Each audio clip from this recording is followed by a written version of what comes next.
Television invites you to join us as a group of outstanding experts meet a most unusual scientific challenge.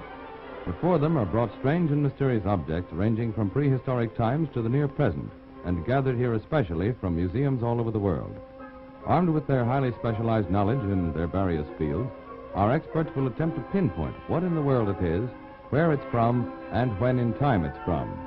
Our moderator is the distinguished director of the University Museum of the University of Pennsylvania, Dr. Froelich Rainey.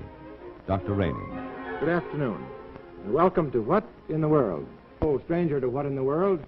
He's a professional sculptor from Hastings-on-Hudson, an old friend on this program, Jacques Lipschitz. Good afternoon. And our third expert is a rather unusual person for this program. Millions know him through his fine performances on stage, screen, radio, and TV. But his other life is that of a collector of art objects, and that's what brings him to What in the World. He's now the lead in the new stage play Black-Eyed Susan here in Philadelphia. Vincent Price. Hello. Then, as I've said, these things come from storerooms of museums and not from exhibition. They're being seen by our panel for the first time this afternoon. Well, let's have a look at the first object.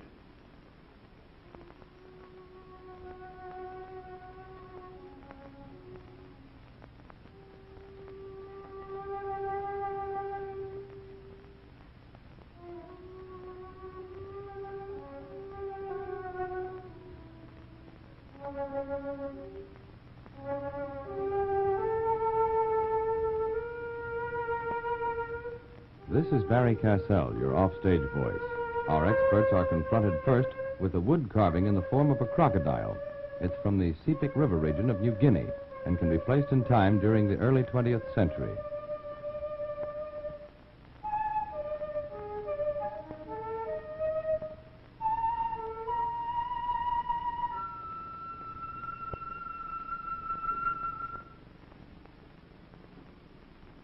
Well, Carl, you're in part a zoologist. Here's a good one for you to start out with. Well, it's a saurian. I don't know if it's a thesaurus or a crocodile. Crocodile. Yeah, it's a crocodile. So it comes from tropical waters. It's made of wood and it's painted red, and it's got a nice little thing which I'm taking apart. Excuse me. Okay. What do you think is it? It's a crocodile. Yeah, but from where it comes? Well, I think it comes from someplace not very between Australia and Siam, don't you? Oh, I think so. Yeah. New Guinea. Yeah. That's right. New Guinea. That's right, Vincent. New Guinea. Sepik River, right? Yeah. Good. Yeah, that's Now, right. Can you tell us? You are good. Well, I've seen them before. I have a first-hand acquaintance with crocodiles. But you saw a crocodile, but you maybe didn't see such a sculpture. It looks like almost like Easter Island. Yeah. Why do you say Sepik River right off like that, Vincent? Well, it's the carving and the use of Jack, lime it's with coming painting. Use of lime in here. I saw one of those swim by when we were bathing in Melville Island in June. Really? Yeah. It's nice. I'd rather see it this way. What is it, Jacques? Well, I think that Vincent is right. I mean, what's it used for? He's right. Don't ask me such things. Sepik River in New Guinea. It's put on the top of a post, isn't it? Probably, something like It's that. some kind of a There's a house hole in measure. here where you Yes. hitch it into something. A house part, that's Yes. right. It's a house, Yeah. yes, maybe. Yeah. And what does it represent? Carl, what is it? What's the significance That's of Well, it? a crocodile, you see, is a symbol of danger. It's something, and therefore it's used in exciting the men to warfare. I mean, it's one of these things that make you brave. Yeah. Right. It's a men's house. And how about the age of it? Oh, I should say it's around 1870 to 1900. Yeah. Mm-hmm. You The like the wood's age of pretty that, fresh, Vincent? Yes, that's Yeah, about that's it, exactly 19th right. century. Good. Thank you very much, gentlemen. Certainly no question about this one. Vincent was absolutely right. It's Sepik River. That's northeastern New Guinea. We locate that one on the map first in New Guinea, an area where they are famous for their ghost cult. And this thing has to do with the ghost cult. And as Carl points out, it's the association of a spirit with the spirit of the crocodile with this carving, which is part of a house, the men's house, and it's associated with the ghost cult, as so many of these carvings in the Sepik River region of New Guinea are. It's really interesting that these South Pacific things like this, these carvings, are now a great vogue in Europe, and many of the museums of Europe are showing collections of specific art of this kind. Well, let's have a look at the next one.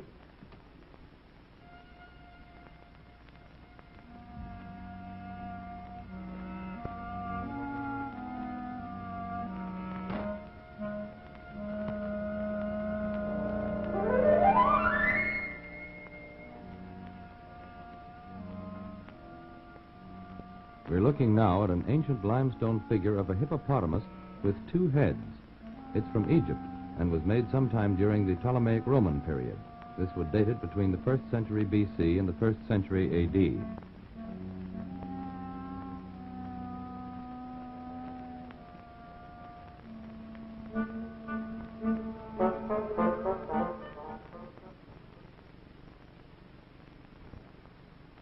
Well, Jacques, this is also zoology, but it's also art. Well, that's... I can just see Jacques' hands reaching. I thought you'd love this, Jacques. You know, if I guess, I hope you will give it to me. No, sir. No? It's a That beautiful... two-headed dog they just produced in Russia. No, it's again a crocodile, but two crocodiles. It's a hippo. The hippopotamus. Jacques. Oh, yes, that's hippopotamus. Yes, that's right. No, it's Hippopotamus, that's right. Yes, it's hippopotamus.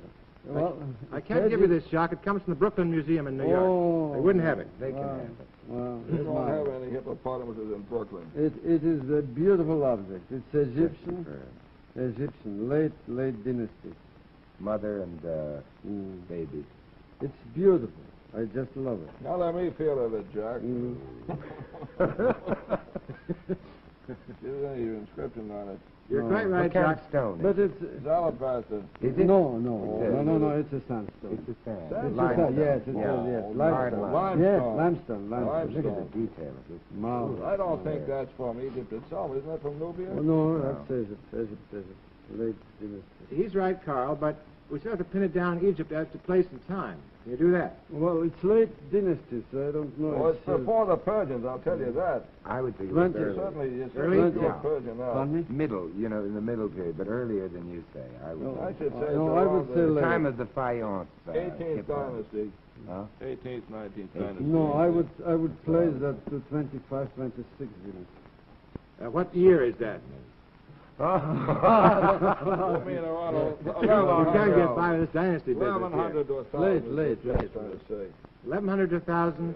I would say BC. 1500 BC. I give it 1500. No, I stick with not that Vincent. much. 1500 BC. What do you think, Vincent? 1500 BC, same time as stick the with Fayence Vincent. book. 1500, 1100 BC. You like that, Carl? I'm sticking with Vincent. All right. What about the location? Well, I should say it's in Middle Egypt. Middle Egypt. Middle Egypt, I would. Upper Egypt. Upper Egypt. What do you think, Vincent? Upper Middle Egypt. Middle Egypt. Yeah. Happy me. It's just so pretty. Yeah, oh, it's beautiful. Well, thank you very much, gentlemen. I can see that our panel has no doubt about this being Egyptian, which is quite right. But I'm a little bit happy to say, Jacques, you always accuse me of being happy when you miss. I'm a little happy to say that their date on this is quite a ways off, because this is Ptolemaic Roman period, much later than our panel thought. So, We're close. I was the closest. Jacques was the closest. On the map, we'll locate this at Thebes, which is upper or middle, not lower, Egypt. It comes from the temple of Tod, just south of Thebes. It represents, or probably represents, the goddess of Tanit, And similar representations of this goddess have been found in the temples at the Temple of Tod, just south of Thebes. It dates in the Ptolemaic Roman period, probably 1st century BC or 1st century AD. And now let's move along to the next.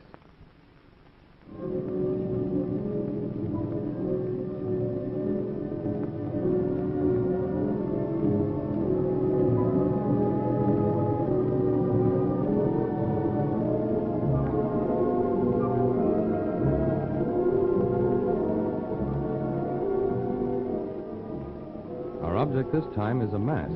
It was made by the Bauli people from the Ivory Coast of West Africa. We can place its time of origin sometime during the latter part of the 19th century.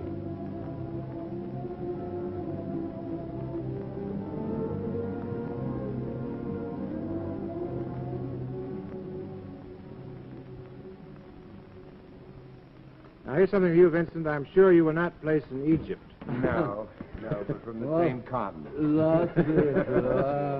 But now it gets tough. Oh, that's a lovely one. Very beautiful one. It's a late one, Late, yes. and it's the tribe we know, don't we? Yes. Baole. Baule. Golden Coast. Yeah. So, Ivory.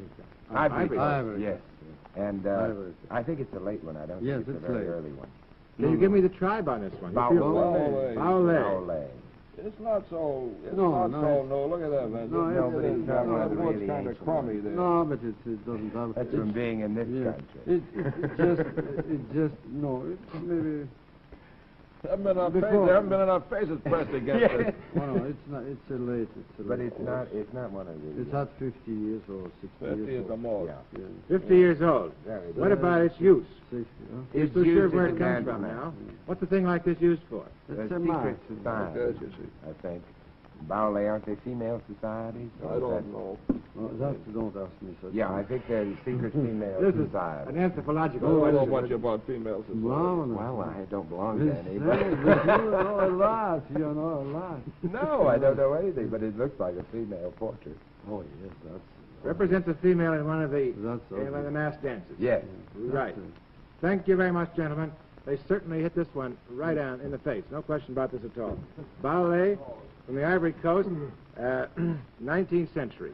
So it's within their 50 years, or almost anyway. We'll locate this one on the map on the west coast of Africa, the Ivory Coast. Baule people. Represents a spirit, as indicated, for good or evil, may be, in one of the ghost dance performances or the dance ceremonies. Well, while our experts have time out here for a refresher, why, there's an announcement here which I'm sure will interest everyone. Sudden emergencies will come along calling for cash in a hurry. United States savings bonds, convertible to cash on demand, fill the bill the safe, sure way. Money you didn't save will never save you. But regular amounts, set aside every week through payroll savings or bond-a-month plans, will save you and help you save. And now we're back with What in the World, and the next one just coming up.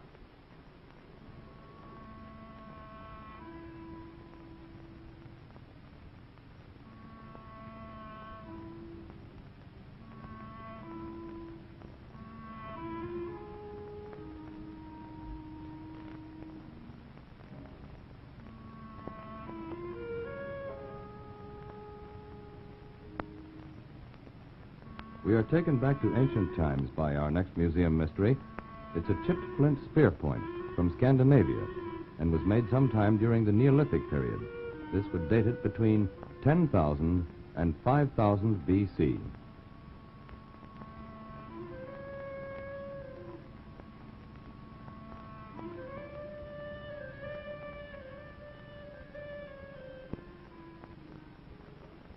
Well, Carl, this is your turn. This is in your field, and not in an actor's field, so I think we should give this to Well, Vincent. Paul, this is unfair, and I'll tell you why it's unfair. Because there's a picture of that very implement in my book. Oh, no, that's cheap. really. Yes. Yeah, I mean, I don't know why. Not that one, Carl. It looks exactly like It's it. one like it, but I can show you it's not that. Isn't it? No. Well, I thought it was almost the same Is one. it American Indian? No, this is a piece. This is a flint knife, which was made in Scandinavia, probably in southern Sweden or northern Denmark during the Neolithic.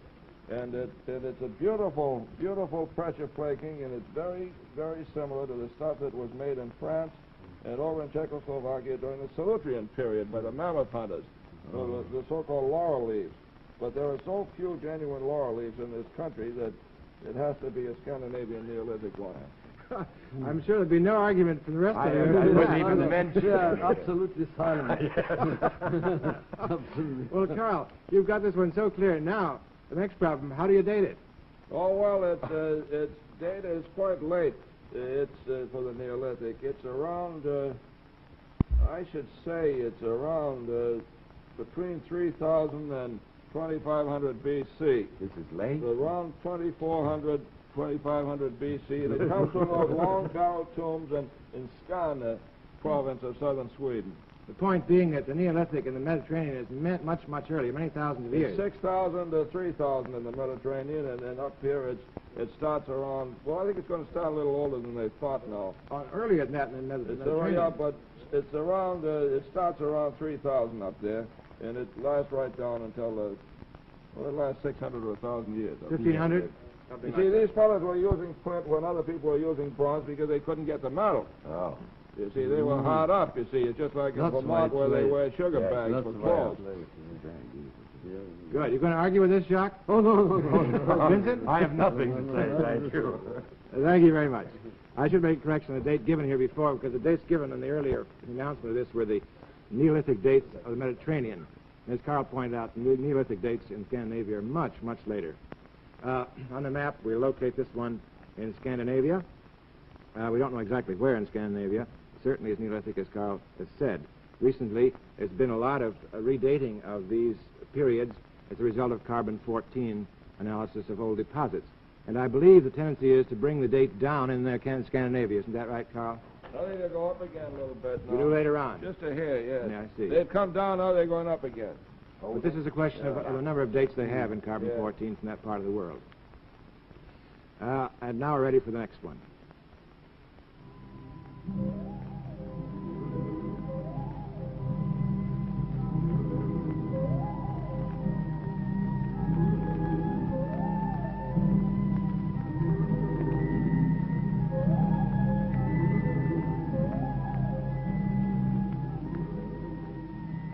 This animal head, made of volcanic stone, is believed to represent a crocodile.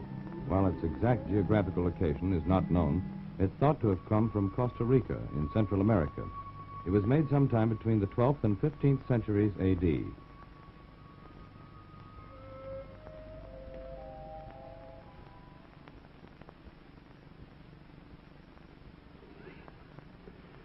Jacques, I'm happy to present you with another piece of sculpture. It's beautiful, but what is it? I don't know. Look at that. Gee, it's a lion, Jack. Yes, of course it's a lion. So you mean it's a course, I mean. It's a lion. I don't think it's a lion. Jaguar. You think it's a lion, Vincent? I think it's a jaguar. El El Tigre. El Tigre. It's a baby ostrich. It's very interesting. It must be American. It's volcanic rock. Yes, but it must be American. Yeah. Why must it? It must be American. It's got to be American. But what interests me it is the stones what goes off. It's very interesting. Why'd you let go of this thing, Jack? That would collapse now. You know. Oh, pardon me. That's all right. Pardon me. Let it off like that. Well, I would place that. Yes, I would place that in Mexico. Mexico, maybe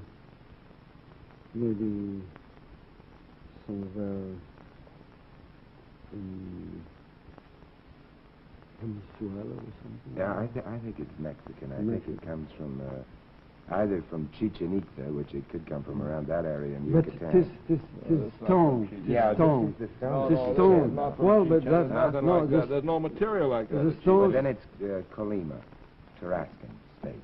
It might be Tarascan. Yeah. It might even be from the Valley of Mexico Valley of itself. Mexico, but more like the Tarascan stone. They're too bad Could the be, ears are it knocked could, off.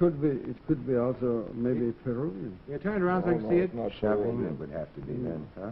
Savino, It's not Chionaco. Chavin. I It's think not it's too too good. No, It's I too think- But good. no, it's Too good for that. Chionaco's too formal. Yes. yes, it's too. This is too lively. This is too lifelike. And to this be. is so It's typical very- of the Mexican thing. Wow, yes. The of tongue, course. almost It could like be- a tlaloc. Yeah, Huh? but it could be also from maybe Costa Rica. What was No, that? no, I don't think No, so. I'll no. buy Tarascan or the Valley of Mexico. I think Tarascan. But if it's Valley of Mexico, it's from the Toltec period. It's not Yes. Aztec. Don't let him talk you out of anything, Jacques. Pardon me? Don't let him talk you out of anything. No. It could come from Peru. Well, The other thing, Jacques, he's being very careful on this one. I've never been able to talk Jacques out of anything yet. No, because I'm stubborn. It's not like that. But sometimes I feel that you are right, and I can't go. I just can't agree with you. Jacques. He hasn't got the scientific arguments. to suit Yes, Carl. that's You think it might be what, Jacques? well. It's anyway. It's American. It's American. Yeah. It's. It didn't come from Pennsylvania anyway. No, no. that's it. You all agree on America. There's no question Yeah. about that. Yeah. Now it's the Are you, site. are you happy or not? Well, I'm sort of. Yes, you are sort of happy. So I'm not so happy.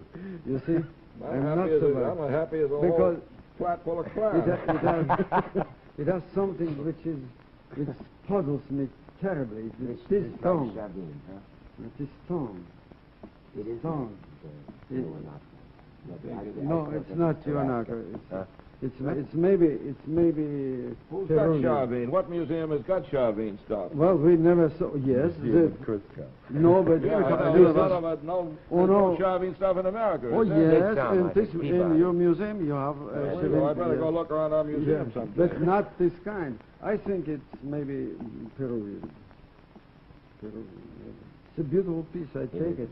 You know? No, thank You you. won't take No, What about the age of it?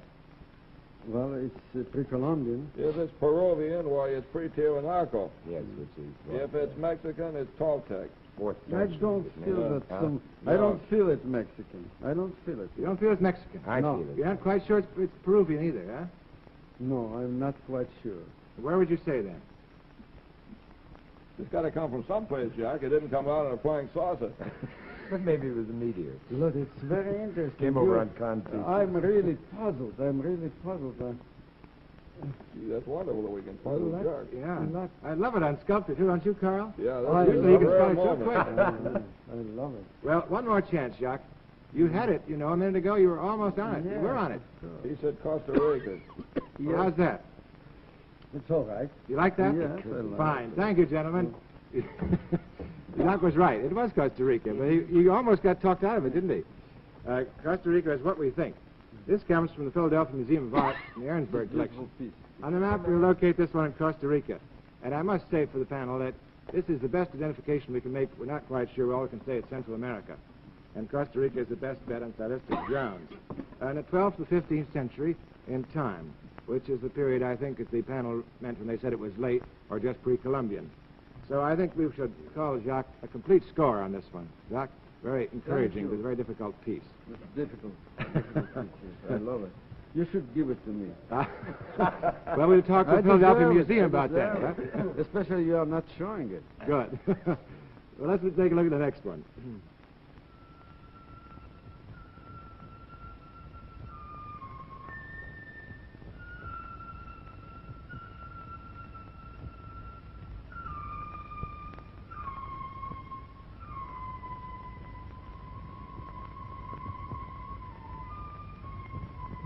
We place before our panel now a painted pottery effigy jar in the form of a human with a hump back. It's from a tomb at Coclé in Panama and can be placed in time in either the 14th or 15th century A.D.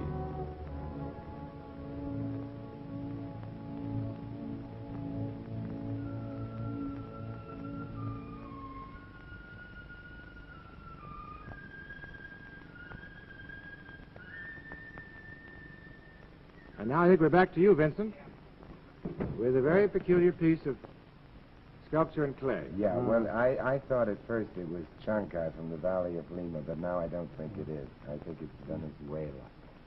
Don't you think it comes from Panama, Vincent? No, I think it's south of Panama.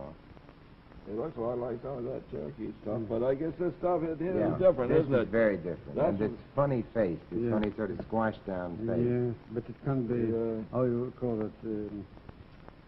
Venezuela or no, Ecuador, possibly Ecuador. Or from where the gold comes. Where'd you say, Colombia? Jack? Colombia. It's in that district. Yes, and definitely. this But district. it has yes. a lot of the thing of the Venezuela pieces. It's sort of pushed in. Well, this business, I think, is the thing The that giveaway. tends us There's down. not Peru. No. Peru. This figure here is I was like going Peru. to, I was going No. to, I was going to buy Panama for a while. No, Don't you like Panama, Jacques? No, I don't. I don't like Panama either. It Colombia, could be up in the Colombia. very north Maybe, of Panama. I mean, the maybe. north No, of Colombia. I'm going to come back to Panama. Where would you say in Panama, Carl? Cold Clay. Go Clay. Cold What Clay? period? It's very Yeah. possible. Maybe it's possible. But You I don't don't like that, Jacques? Yes, I don't dislike it. Vincent, you going to stand out against it? Yeah, I'm going to stand out against it. Good. Stick to your guns. It's always a good idea. Yeah, I still think that it can't be Cocle because it's earlier than Cocle. And I think that this is from either Colombia, Ecuador, or Venezuela. That's a terrible bunch of Thank you, things. gentlemen.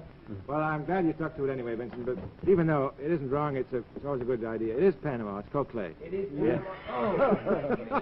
See, you can't really trust me here. 14th to 15th century. On the map, we're located in Panama, in Cocle province. It's excavated by Alden Mason in one of our digs there some years ago. This place, from one of the tombs. It comes from tomb B11, so we know this one exactly. It's where Alden found all that gold treasure. You remember? It's on exhibition in the University Museum. Cocle gold, same thing. And now the next one.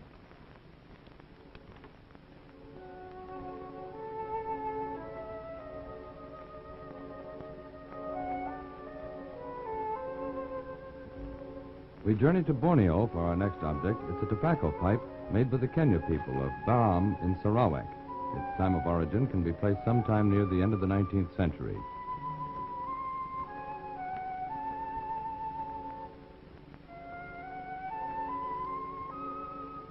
And now, Carl, we're back to you. Looks like a little cannon from here. Jack says kitchenware, but if it is, it's a cannibal's kitchen. Oh, Now, this is a... it's Bamboo, huh? a pipe. Yeah, it's a pipe. And it's got, look at this Yeah. business, Jacques. I mean, that's a nice kitchen, isn't it? Yes, nice, very nice. I'm afraid our time is pretty near up. Well, it comes from Indonesia or Yeah, New that's Guinea. it, yeah. Indonesia, New Guinea. Indonesia. How do you like that? I think Yeah. it comes from the Definitely. Celebi to someplace like that. One of the Yeah. Timor. One of those Like islands. that? Thank you, Yes, I like gentlemen. it. Definitely. Sorry, I got to push it. Our time is up. You're in the right area. It comes from Borneo, from Baram in Sarawak, in North Borneo. The Kenya people. On the map, we'll locate this one in North Borneo, province of Sarawak, in the 19th century. A tobacco pipe, as Carl pointed out. Well, it seems to me the panel's done a remarkable job, and I'm particularly excited about the way Vincent Price came through here, an actor who really did a job on identifying these objects all the way through. I'd like to thank the panel this afternoon. In the first chair, Carl Kuhn, our friend from Hastings-on-Hudson, Jacques Lipschitz, and an empty chair for the man who isn't here. Vincent Price has just ducked out for his afternoon performance of Black-Eyed Susan. And we hope you've enjoyed this as much as we've enjoyed bringing it to you, and we hope you'll be looking in again next week when it's time for What in the World. Thank you, and good afternoon.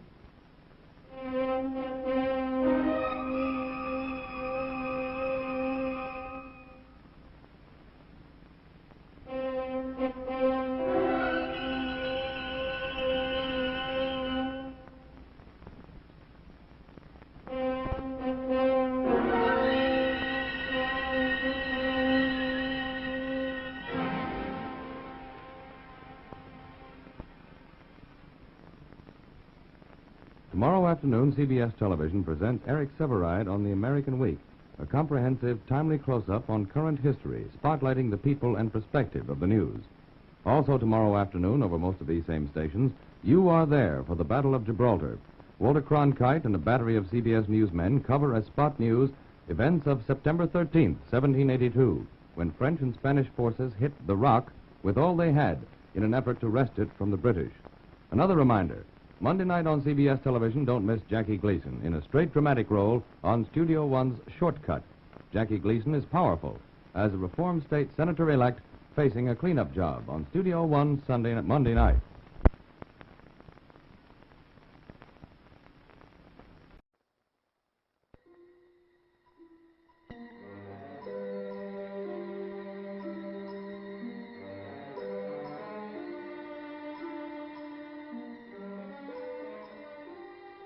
Who are we? What do we come from? Who were they, those who came before us?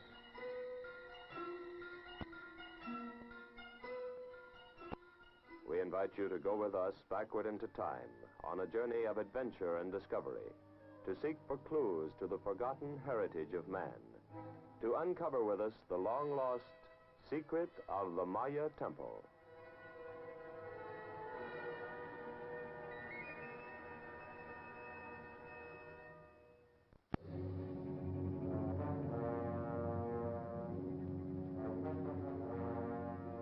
Our adventure into the past this time will take us to the land of the ancient Maya, who 1,000 years ago ruled in splendor over what is now southern Mexico and Guatemala. To guide us on our journey, we have with us one of America's best-known anthropologists, the director of the University Museum of the University of Pennsylvania, Dr. Frederick Rainey. I suppose no civilization has ever vanished, leaving behind it so many unsolved riddles, so many unanswered problems as that of the Maya civilization. We don't know how it began. We don't know how it ended. When the Spaniards conquered Mexico some 400 years ago, their priests destroyed practically all the Maya records as works of the devil. This may or may not have been a blow to the devil, but it certainly was a blow to us anthropologists and historians. We've been sitting up nights trying to piece the story together ever since. All anyone has to do is to look at their buildings and their sculptures to see that they reached a pretty high level of civilization. They were the only American Indians who had developed much beyond picture writing. Some of their books remain to us, like this. In spite of all they achieved, the Maya had no plow. They had no spade. And even though they built fine roads, they never made use of the wheel. Much of their energy was spent in the study of the mysteries of time and in the movement of the stars and the planets. Time was an obsession with them. They actually worshipped it. They covered their monuments and buildings with calendrical reckonings.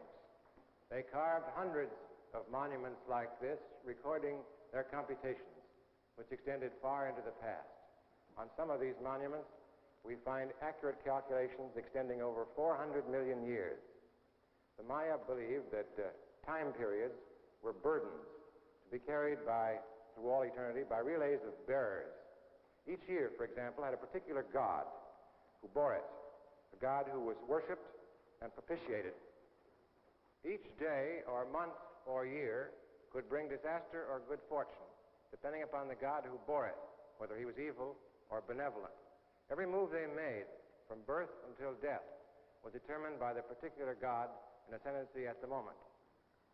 How the Maya ever got anything done under a system like this, it's difficult to see, but they did. They built magnificent cities, temples and palaces of stucco and stone, beautifully decorated. They placed their buildings on towering step pyramids.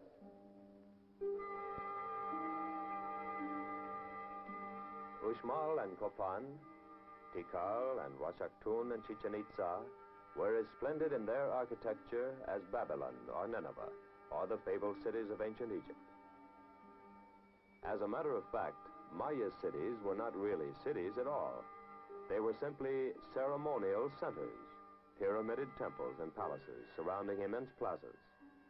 These plazas were deserted, except on market days or days sacred to religion. Then, high up on the terraces above the people, priests would stage their fearful rituals, sometimes offering up human victims to appease the gods and to overawe the peasants. The Maya had a peculiar way of building their temples, one over another, covering the first with a pyramid, then building a new temple on top of that, and so on. Sometimes a single pyramid is found to contain 3 or 4 others nested inside. Most of the Maya cities and the finest of their stone carvings were created within a 500-year period of tremendous activity and progress. And then, mysteriously, it all came to an end. In one city after another, building stopped almost overnight. When Maya history resumed, generations later, invaders had taken over. This new civilization lasted 4 more centuries. Then, gradually, temples and pyramids fell into decay. The jungle crept over the dead cities.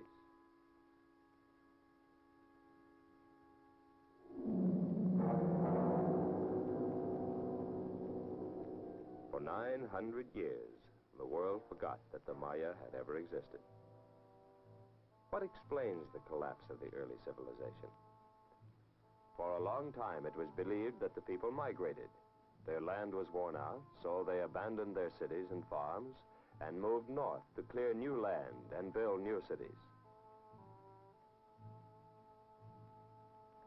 More probably, it was a revolt of the peasants against their masters, the priests and the nobles. With the death of the educated classes, building stopped, religion declined, and the civilization died. In time, the proud Maya became the patient, burden-bearing Indian of today.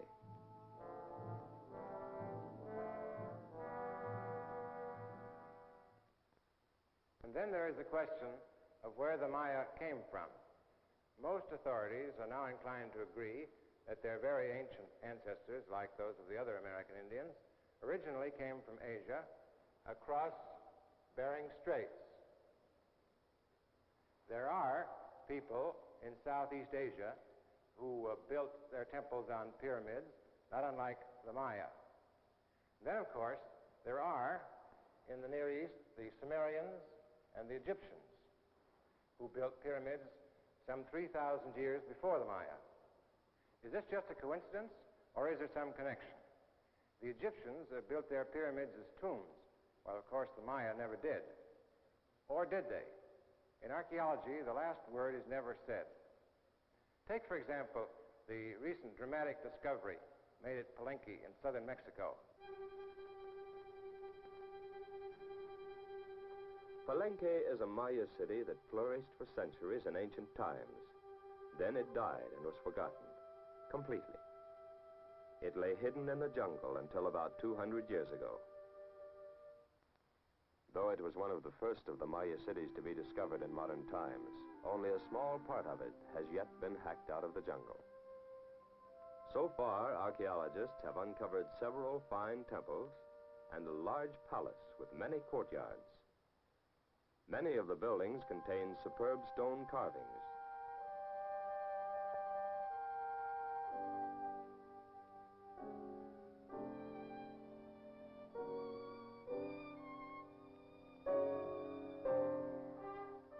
Dominating the main quadrangle at Palenque is an immensely high pyramid, capped with a building called the Temple of the Inscriptions, because its inside walls are partly covered with priestly computations.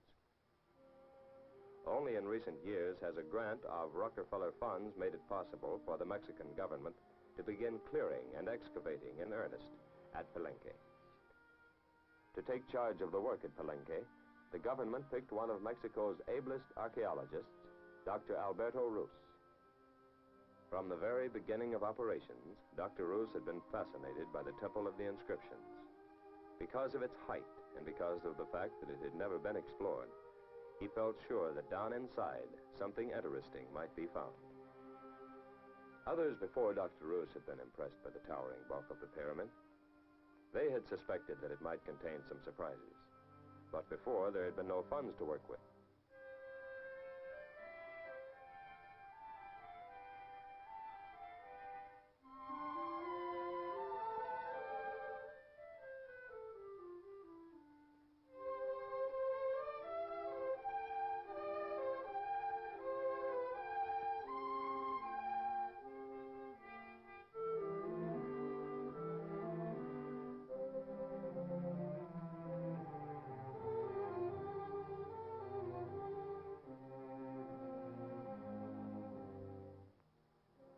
particularly interesting to Dr. Roos was the floor of the temple, made of stone slabs, not of stucco as in the other Maya temples. In one of these slabs, there were some mysterious holes fitted with stone plugs. Archaeologists had been puzzling over these for years. Every archaeologist is at least half detective, eternally looking for the little clues that will break the case, like the cigarette butts murderers are always leaving behind them in the whodunits. Maybe they were to hold incense, or to hold ropes for lifting. perhaps. But if that were so, wouldn't there be some place overhead for some block and tackle arrangement? Is there? No.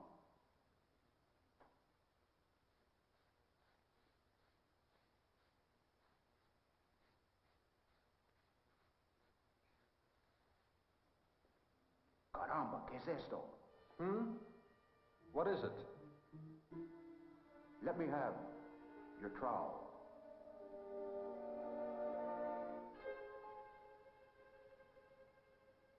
Look, that wall. It doesn't stop at the floor. It goes on down past.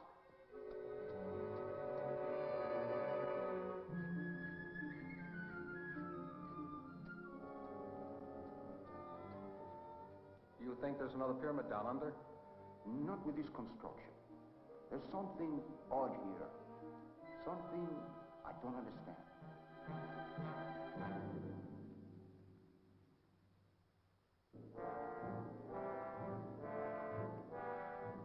Juan! ¡Sube con tu gente! Sí, señor. ¡Vénganse!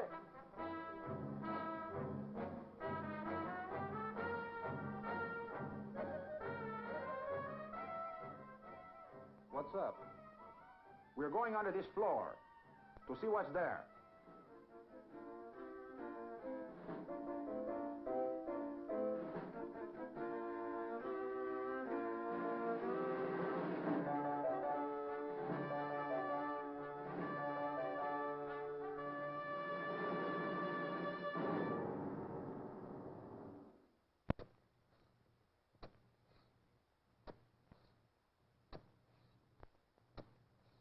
When you read about an archaeologist stumbling across some buried treasure somewhere, you can be sure of one thing.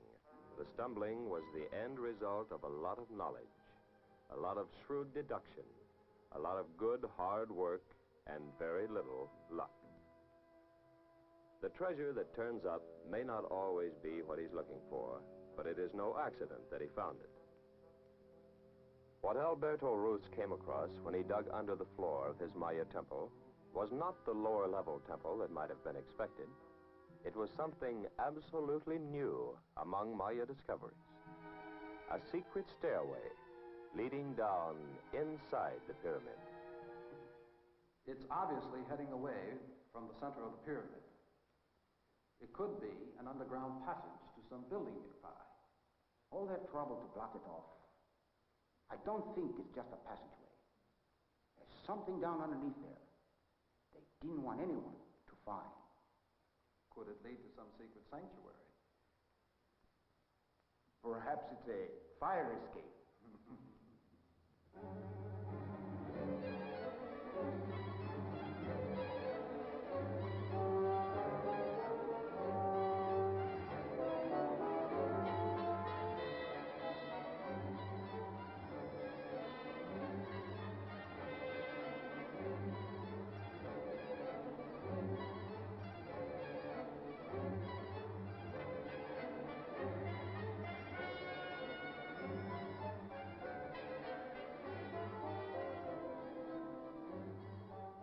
Whoever had set out to block off the stairway, for whatever purpose, had done a good job of it. Dr. Roos's men had to hack their way down, step by step, through a mixture of rock and rubble that time and dampness had welded into an almost solid mass. In the 10 weeks before the rainy season put a stop to work, the crew was able to uncover only 23 steps. The next season was even tougher. The deeper they went, the damper it became, and the more solidly lime and water had bound the rubble together. That season, again, they did only 23 steps. Then the staircase turned back on itself toward the center of the pyramid. So it was definitely not a passage to another building. Spadeful by spadeful, they were digging toward some secret, a secret that had been kept for 1,000 years. Before the third season was over, they reached a level corridor, and at its end, they came upon a grim discovery. Into one small stone coffer were crowded the skeletons of 6 people, sacrificed by the Maya priests to guard this place through eternity. Somebody of high rank. Look, the head purposely deformed, the teeth filed. Mm-hmm. But there was something else.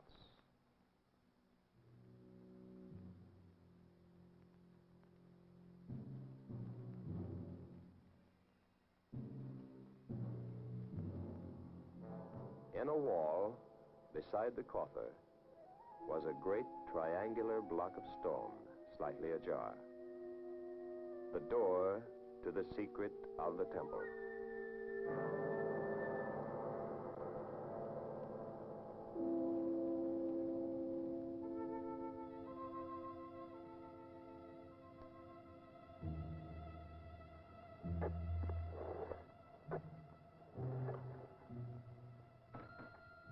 What is it inside an archaeologist that drives him out to the end of nowhere, to live in unbearable discomfort, to accept hard work, isolation, and even danger? It is the hope that comes to every one of them, every time he starts digging, that this time he may hit the jackpot. Some discovery, some bit of evidence that will tell him something about the past no one has known before.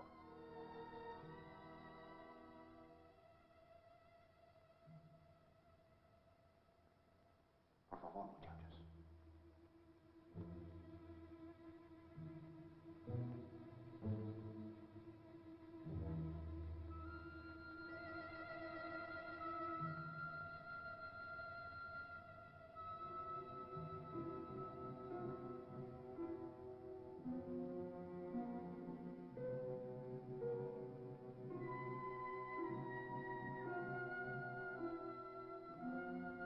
1,000 years of dripping lime had transformed the chamber, but the carvings on its walls were still as magnificent as the day they were finished.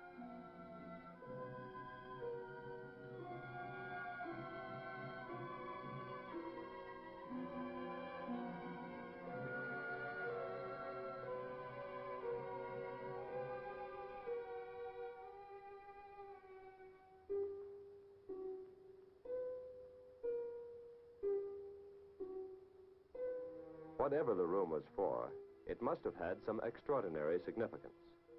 Almost filling up the center of the chamber was an immense stone slab, intricately and beautifully carved, one of the most important works of art ever uncovered among Maya ruins.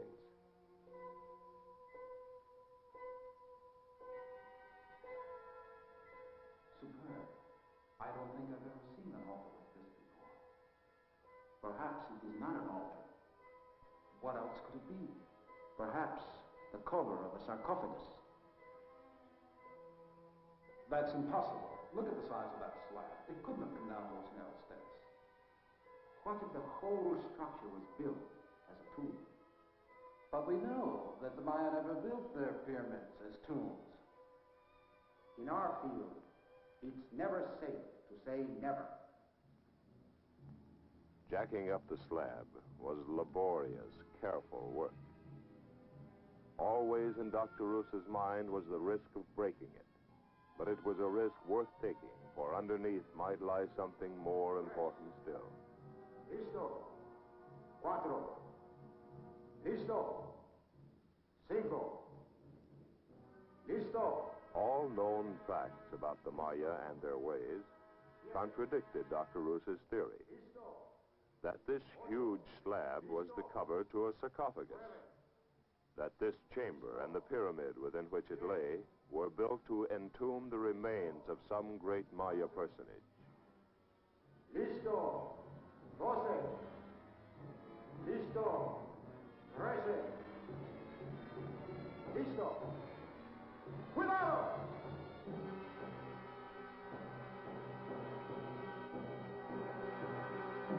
¿Qué pasó ahí?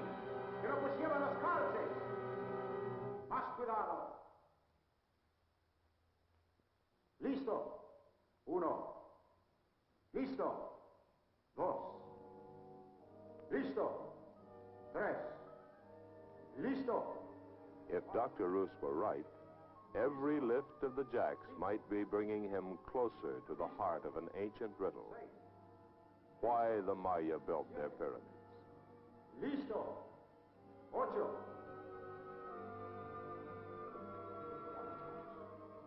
Voy a batir. Your flashlight.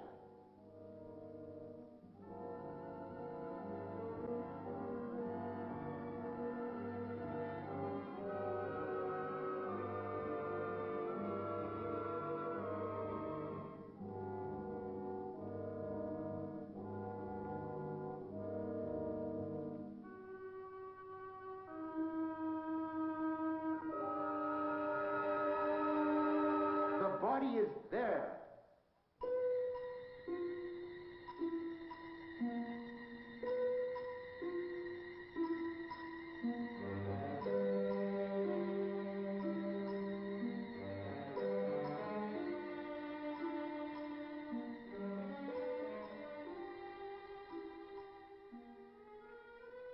This was the secret of the Maya temple.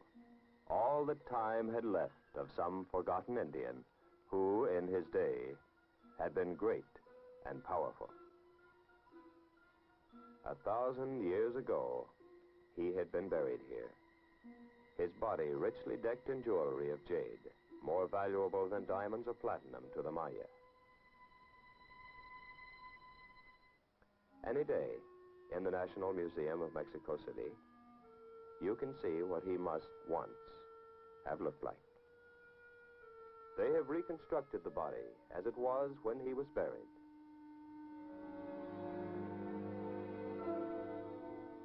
The scattered jewelry has been reassembled. The jade mask, which had fallen to pieces, has been put together.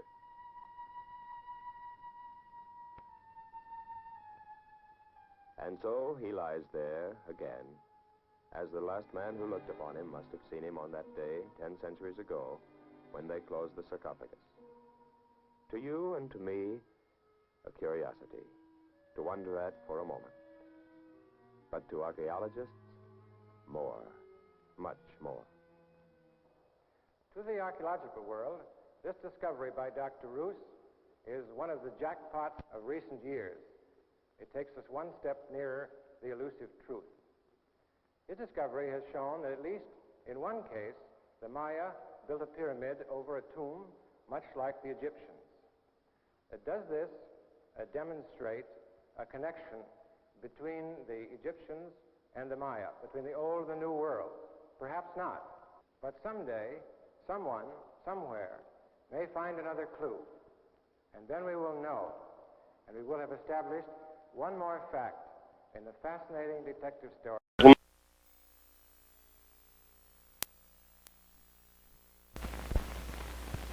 Good evening, ladies and gentlemen. Tonight we step into the past of centuries ago as we trace the journey of Mr. Donald Rathlow and his mother from Toronto, Canada, into the jungles of southern Mexico. Their objective, to find the descendants of a once great civilization. For the next 30 minutes, we search for and find the vanishing Mayans. Bold Journey, your television path. And now, here to begin tonight's true story adventure is Jack Douglas. Many centuries ago, even before the Aztecs, there lived a race of people who created a mighty civilization in Central America, whose engineers raised buildings rivaling the pyramids of Egypt, whose astronomers perfected a scientific calendar, whose art we treasure even today. These were the Mayans, who once were believed to have perished with their civilization. But as we know, the Mayans did not disappear from the face of the earth. A small handful of their descendants are still living in virtually primitive state in the jungles of the Mexican-Guatemalan border. And here to give us a new look at the last of this ancient race is Mr. Donald Rathlow of Toronto, Canada. Hi, Mr. Rathlow. Welcome to our program series. Thank you very much, Jack. I'm very happy to be here. Well, now you've come a long way to be on our program. Are you on vacation, or what kind of a job do you have that permits you to get off whenever you please? I work for a newspaper, and I am on vacation at the moment, Jack, but as you can imagine, these trips that I take last much longer than a normal vacation, and the newspaper for which I work has been very good in letting me have time off when I needed it. Which newspaper would that be? I work for the Toronto Daily Star. I see, a fine paper indeed. Now, what was the reason for this particular expedition to find the Mayans? Was the objective purely academic, or were you on a story for your paper, or just what? No, I wasn't after a story for my paper, although, of course, I did give them one when I got back. But ever since I was about 10 years old, I've always wanted to explore the jungles and make friends with the wild animals, visit remote Indian tribes. And since the Lacandons seem to be the most remote and most primitive group of people left in North America, well, we made that one of our first projects. Well, now, there again, you've mentioned the word Lacandon, and we've heard that in connection with these people. I'd assume they're one and the same, the Mayans and the Lacandons. Yes, the Lacandon and the Maya are one and the same. The Lacandons are direct descendants of the Mayas. Yes. Well, there's certainly quite a gap between the jungles of the vanishing Mayans and Toronto, so where do we begin our journey to close the gap? Well, I think we should start with one of the ancient ruined cities so we can see how the Mayas lived in their days of splendor. This is Palenque, one of the great ruined cities of the Mayas, in the northern part of Chiapas, just about 75 miles from where we discovered the Lacandon Indians. Now, I'd like you to take a good look at this face that's carved here in the wall at the top there. When we meet the Lacandons later, you'll notice the striking resemblance they have to that carving. You'll see carvings like this on most all Mayan ruins. The Mayans were great builders, they were great astronomers. In fact, Palenque was considered the culmination of their civilization. They are believed to have abandoned Palenque in about the 10th century, and it's really remarkable how their pyramids and temples have withstood the ravages of time and weather all these centuries. They were completely covered with jungle when the city was discovered in the 18th century, just like you see here as we fly on our way to San Cristobal, where we made our headquarters and met Professor Franz Blom and his wife. Professor Blom is quite a distinguished archaeologist, and Mrs. Blom is well known for her writings and studies of the Lacandons. In fact, she went with us to the jungle. They're lovely Afghan dogs on hand to greet us, too. Mom and I are on the left. And interestingly enough, although we were to go into wild jungle, it was here in civilization that we were viciously attacked by wild animals. The expression's on your face. My mother was bitten by the dog, too. Professor Blom is now going over the map of the area we're about to enter. He himself has explored the jungle extensively. In fact, this is a map that he made for the Mexican government.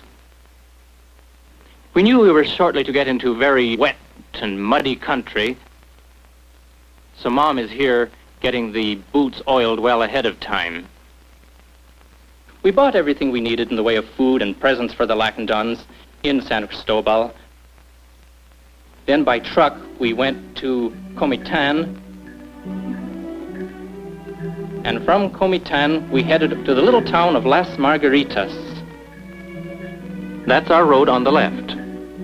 Although it was an extremely rough road, the scenery was one of the most beautiful sights I've ever seen in my life. The town itself was quite pretty, but unfortunately there was no running water and no electric light, no accommodation. In fact, we were quite glad to get out of it. Here we changed from truck to mules. From Las Margaritas, we went by mule back. We had 9 pack mules and 6 riding animals, and poor Mom, I'm afraid she had never Well, for all practical purposes, never been on a horse before, and now she was going to go from 6 to 7 hours a day over some of the most rugged trails imaginable. The first day or two, while we were still in the low country, it was reasonably easy going, but gradually we headed into the mountains. In fact, we had to cross several mountain ranges before we reached our destination.